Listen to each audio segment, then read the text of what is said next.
Hello everyone, I'm Chester44 and welcome to this Let's Play of Tyranny. Last episode, we happened to make our way over to this area here, Phlogiston, to take care of a side quest that we never actually did before, but we kind of have to. I was trying to avoid these areas until we ended up there, but I guess we kind of need to go through them. Now, well, let's see if we can do something about Barik here. We have another side quest we can do for him over here in the secluded forge, over in the Stone Sea. Let's see what we can get out here. A small smithy rests on the outskirts of the city, overlooking a deep gorge. A plume of smoke rises from its chimney, marking its presence well before it comes into sight. I mean, we may as well. Ooh, pretty crystals. So what is the effect here? Edict of Stone. Tremors and earthquakes plague the region. Periodic rumbles and shifting cause characters to fall prone in combat. All characters have stone magic skill increased. The party gains an increase to prone defense, while foes have prone durations increased. Minus 15 to all magic skills. Bonus to control stone, and bonus to prone duration. Don't care for that very much. Let's see what we got here. Sundered bronze sword. In stark contrast to the tools of the Overlord's forge-bound smiths, this equipment bears the marks of heavy use and inconstant maintenance. The mixed flavors of oil and sulfur cling to the back of your mouth. A much-abused earthenware jug dominates this small table, the only flat surface in this room not apparently dedicated to the smith's craft. An acerbic odor of strong stale wine lurks in the air around it. And, ooh, slightly better iron greaves. You know what? It's a slight improvement. I will take it.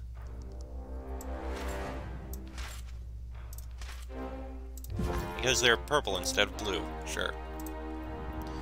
Cool air stirs your clothes as you step into the small workshop, despite the lit forge you see against the back wall. A dark-robed woman stalks the center of the space, fingers dancing against her chin, eyebrows furrowed in thought. Sooty smears on her skin suggest she touches her face often. She spares you an initially dismissive glance, but follows it with a surprised double-take. Oh, fuck me, the Fatebinder! I mean, what brings you to my humble atelier? I take it you know me. Does anybody not? Spires don't exactly light up like the sun every day. Who are you? You sought me out, I assumed you knew already. Or do you make a habit of walking into strangers' houses? I mean, You'd be surprised. I'm called Lucentia. I know my sigils, but mostly I'm a crafter. They keep me around for odd jobs, fixing tools, repairing armor, and generally trying to keep Halfcape from falling into the Stone Sea. Nice forge. Thanks, I made it myself. I'm particularly fond of the heat wards, not just on account of the comfort. Keeps the place from going up in flames, barring anything unusual. Had the thought after the Vellum Citadel? After the Vellum Citadel. Are you a sage? Is anyone anymore? I heard the school burned up. Surprised you took notice. The Cynthia here is a former sage. It's not that she ever officially left. It's more she got tired of life in the Citadel and never came back. I studied among the sages once, years ago. Worked for the royalty of Azure for a while after that. Nice work until Cairn arrived. You going to prosecute me? She looks you over. Not today. Then let me ask again, why are you here? I have a forge of my own if you'd like to relocate. It's significantly larger and provides a much better view. Oh wow, Binder. First you compliment my forge, then you turn around and tell me yours is bigger. You've got a real way with words. I'm happy where I am, thanks. I need you to examine my friend Barik. This one, I assume? He's pointy. Her gaze wanders around Barik's assortment of sharp edges. Damn it, Fatebinder, why can't you leave this be? Leave what be? Currently he's pretty bad at climbing, sneaking, swimming, and using the privy unassisted. I'd like you to address that. Fatebinder, you know as well as I that Tunon forbade this. I cannot be complicit. I promise you that this will be for the best, friend. Let me deal with the legal ramifications. I have little confidence that Tunon will see it the same way. or that you will be able to shield me from his wrath. I assume that you want to come out with all your bits regardless, right? Then hold still and quiet down. Before anything else, I need to ask you a few questions.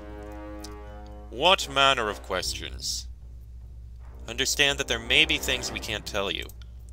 I won't ask anything political or tactical, only matters personal. Hardly reassuring. First, have you ever engaged in sexual congress? What? I don't... How can that... That can't be relevant! He doesn't understand the first thing about mystic sympathy, does he? The smith frowns and looks at you. It's important, Barik, particularly in the case of a possible convergence of arcane energies to rule out resonant adulteration. I suppose that sounds reasonable. The armor has prevented anything from happening recently, regardless of whether or not I wanted it to. Before that, well, the Legion is... I spent a... people I cared for deeply. We are the pride of the North, strong and beautiful. He creaks quietly. And that's all I shall speak of it. I have never passed time with a mage, or archon, oathbound beastwoman, or anything else unusual. Nothing unusual. I've always heard that there's a special bond between a disfavored officer and their submissives. Sorry, subordinates. Is there anything you are unwilling to soil with your perversion, witch? You wore forge-bound armor during the conquest, correct? And prior to it? Was it sigil-woven, enchanted against harm? I do not believe so. It was iron. Have you had sigils of any kind branded onto your skin? I bear the mark of the disfavored and nothing more. The mark of the disfavored?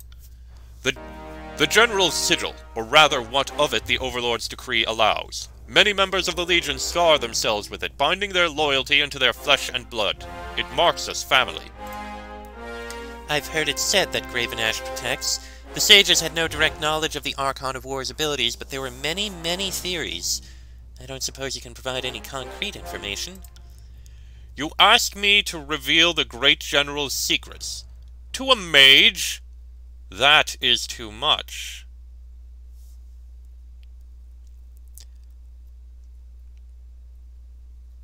Archon Ash shares a strong connection with his soldiers. It allows him to take on some of their harm while also sharing in their experiences.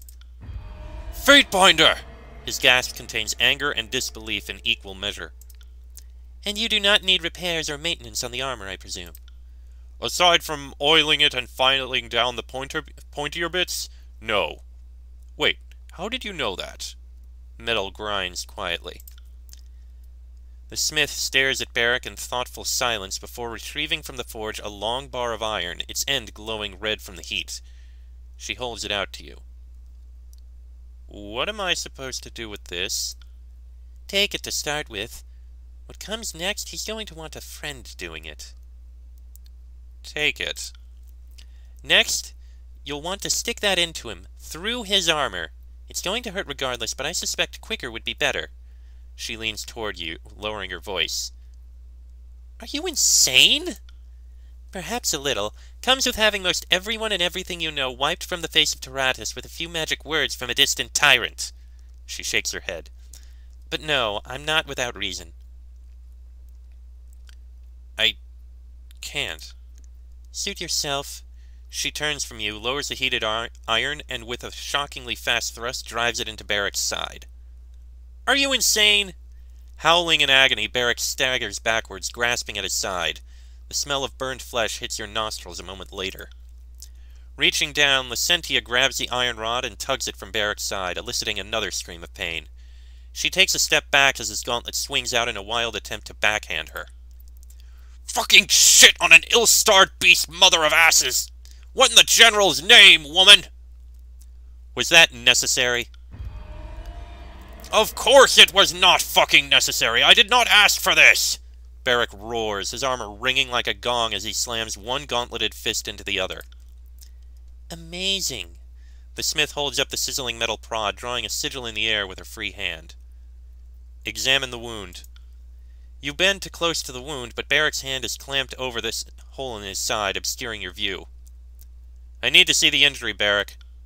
With so slow reluctance, Barik moves his gauntleted hand from the hole in his side. You peer through the hole in the oxidized bronze and iron shell, willing yourself to ignore the mixing smells of cooked meat and fetid human waste. You see the ragged, oozing flesh beneath, a gasping red cavity pulsing in time with Barik's labored breath. Even as you watch, the wound seems to close, bronze-colored skin knitting together at the edges like a slowly closing mouth. It's not merely the skin, however. Barik's armor cage slowly shifts and flows, incrementally reducing the aperture. Are you seeing this too? His armor seems to be healing. Just like his flesh. Exactly! And the edges! If she's making any attempt to hide her excitement, she's failing spectacularly. Your armor and flesh heal as one. Is that a standard property among the disfavored? She straightens, peering into Barik's mismatched eyes. Not to my knowledge. If he and his armor heal as one, they're likely mystically bound together. Indeed. Tunon likes them smart, I take it. The question remains, though, why does this happen? She smiles appreciatively at you. I have a working theory, but what I can't make out is what differentiates you from the other disfavored who served in the Blade Grave. Maybe it's some trick of the blood, maybe it's your connection to the Fatebinder, maybe something else. But I barely knew the Fatebinder prior to Vendrian's well.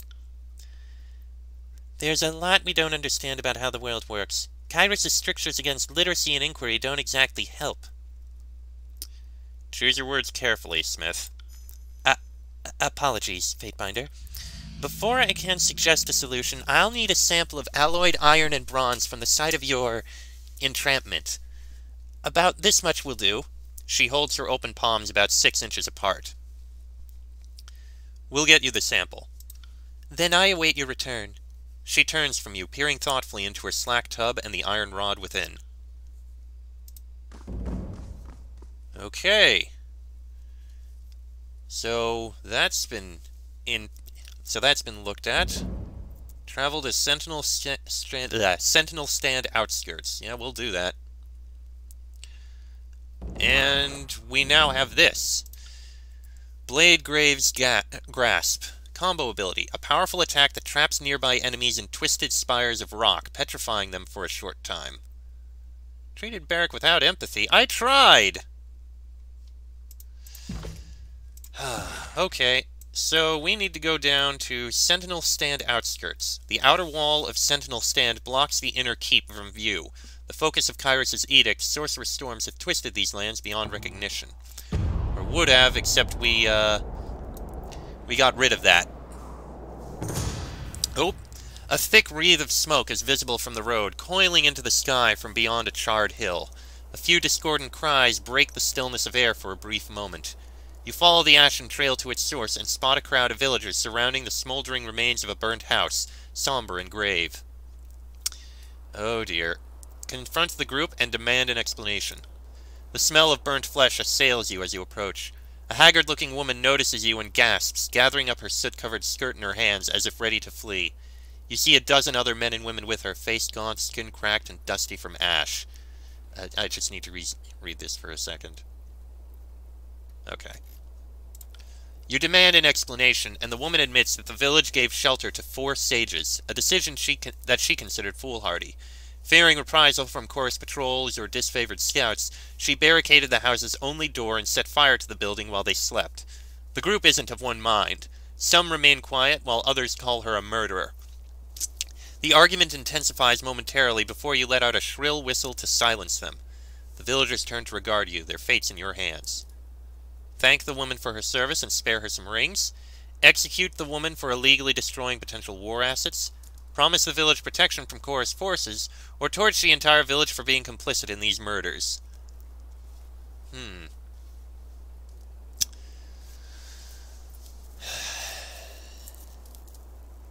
Let me think.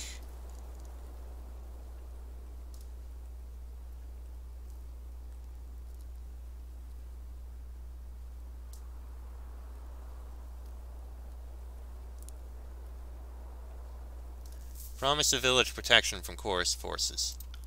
With Chorus patrols roaming the blackened countryside, it isn't surprising to hear that some villagers might fear for their lives. You assure the group that their actions, while hasty, weren't illegal in the eyes of the disfavored. You produce a scrap of paper and note down the villager's location, whisking it away in a raven's claw with a jolt of your arm. That missive, you note, will make the settlement known to disfavored forces, who will claim jurisdiction and provide protection when they are able. A mixture of relief and apprehension is visible in the villager's eyes, but only words of thanks and agreement are given voice. The tired woman approaches you with a partially burned satchel and pushes it into your arms, noting that it's all that remains of the sages and is better entrusted to a fate-binder. You thank her for the items and return to the road. A little wrath with the Scarlet Chorus, and a fair bit of favor for the disfavored. Nice. And we got a bunch of scrolls and Kylor's cap,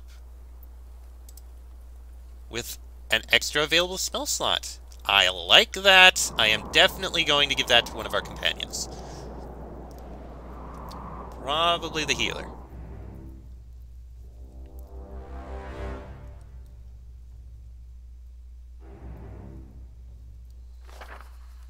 Oh! Researching the dagger plans there is completed. Excellent.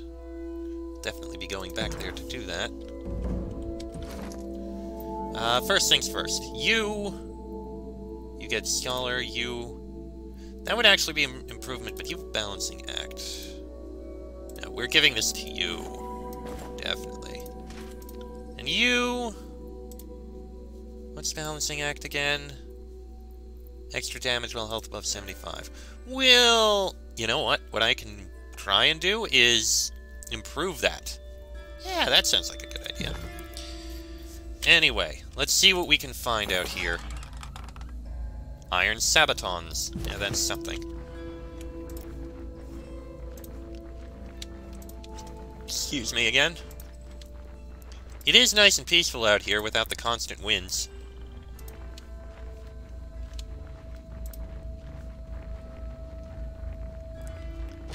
Let's see.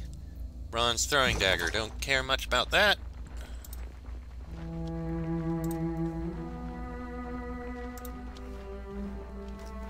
Let's see. The blistering winds of the Edict of Storms rounded the stones of these walls, dusting them in iron and bronze. Yet, they persist. A couple of bits of leather. I have a feeling that's going to be it in the center there. I can't.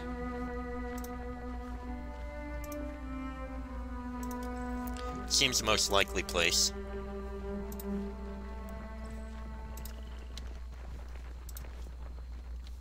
Oh yeah, this has to be it.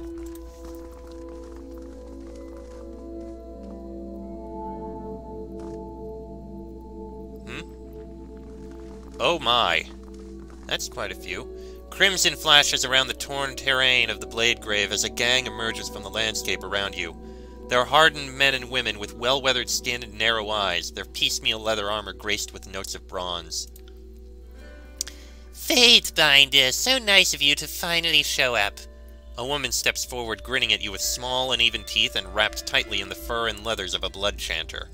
A tangled mass of sooty, wind-blown hair drapes her shoulders, and her large eyes scrutinize you hungrily. Beautiful scenery, no? Truly displays the indiscriminate artistry of our overlord. Am I supposed to know who you are? The name's Careless Spark. Ridiculous, you're telling yourself, but I think it suits. Gets to the core in a way the mother name never did. Okay. How did you know I'd be here? Think we don't keep tabs on Halfgate? It's on Cacophony's doorstep. Get on with it and tell me what you want. I don't expect you're willing to sell the Ironclad's services to us. The Archon of Secrets would be wildly, ridiculously grateful to have a personal audience with him. What does the Archon of Secrets want with Barik? Your heavy friend survived an edict and came out stronger for it. You think the voices wouldn't be a mite bit curious?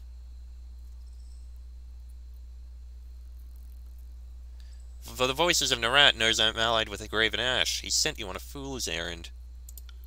I suppose it would be too much to ask that Graven Ash recruits someone with something besides iron between their ears. She nods to the other choirman. I thought it might come to this in the end. Let's see if you live up to your legend. She sighs and hefts her staff as her gang moves to attack. Oh, here goes.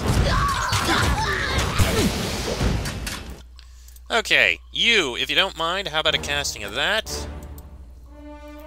You also, how about we go with, fire? And you... casting of that. You. That looks like a good way to cast it.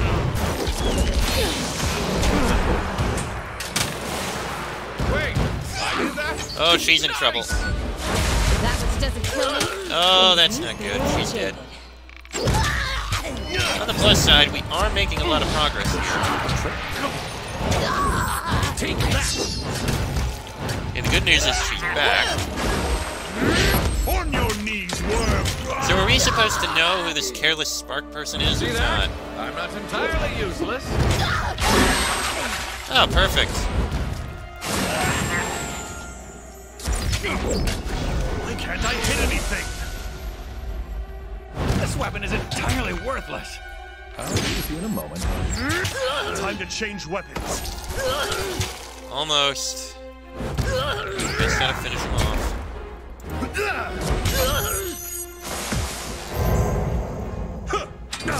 This weapon is useless. And there we go. Dealt with. Another gang of crimson corpses made of trespassers upon the Blade Grave. Let us claim what brought us here. Barik sighs. Nothing of real note, I don't think. Will this do? It is nigh the size of a kite sheet.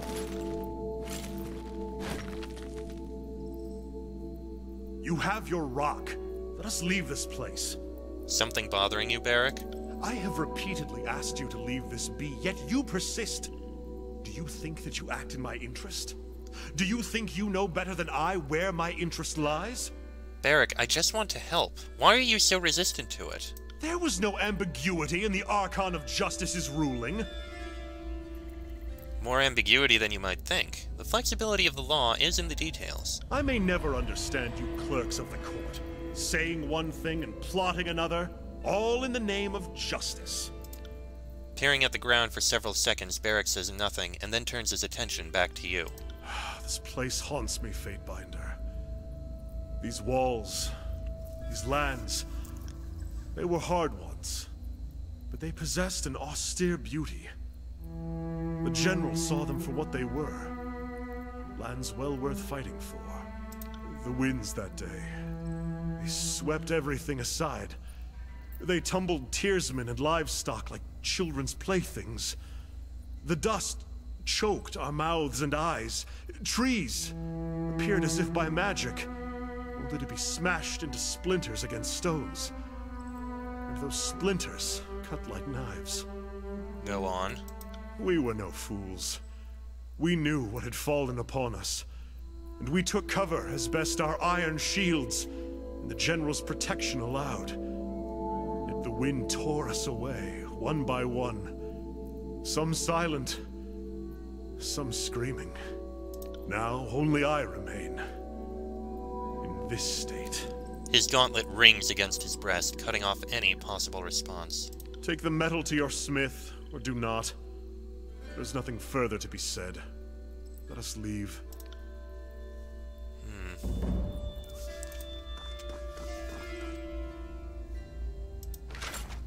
And here we have heavy leather bracers.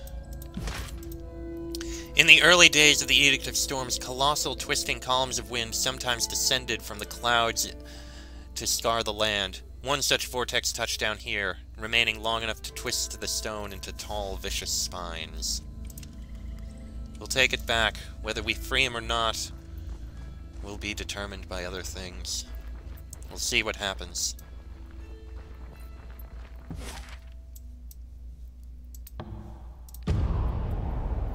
Back to the secluded forge.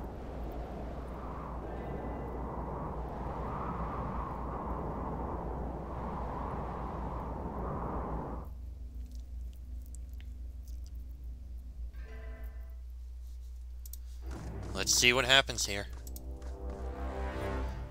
You're back. Did you secure the alloy? Give it here. She opens her palm and regards you with an enthused grin. What do you plan on doing with it? First I'll poke, prod, and otherwise examine it.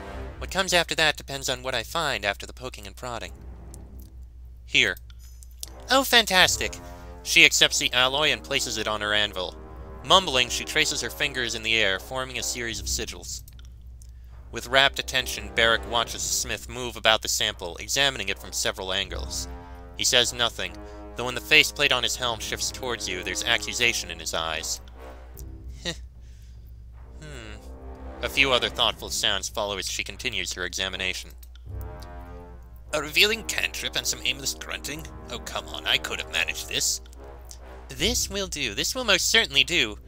She straightens, nodding vigorously. Lycentia brings her hands together again in a single sharp clap. It's going to take me a little time to work out the rock's properties, but this is a promising start. I assume that you will be stabbing it with a hot iron rod as well. Of course not. Don't be ridiculous. Of course not. His armor grinds against itself with a growl. What are you worried about? Doesn't graven ash protect? I am not in the mood, Water Witch. Do let me know when you are in the mood. I have plans for the occasion. Pull up a stool or crate and make yourselves at home. This shouldn't take too long.